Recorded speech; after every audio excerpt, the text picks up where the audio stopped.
இனி வரும் காலங்களிலே அண்ணா திமுகவோடும் திமுகவோடும் 100% கிடையாது, 101% கூட்டணி கிடையாது கிடையாது கிடையாது.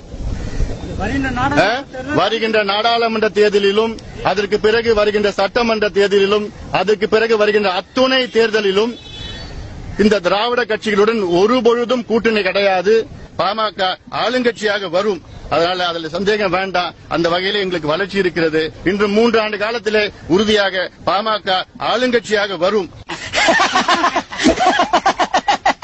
அரசியல்ல இதெல்லாம் சாதாரணமாப்பா. கூட்டணியில பாமக நிச்சயம் இடம்பெறாது அப்படின்னு சொல்லி திருமாவளவன் அது அவருடைய கருத்து.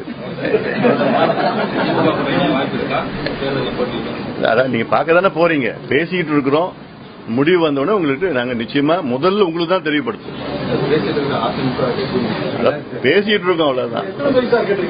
அதான் பேசிட்டு இருக்கோம்.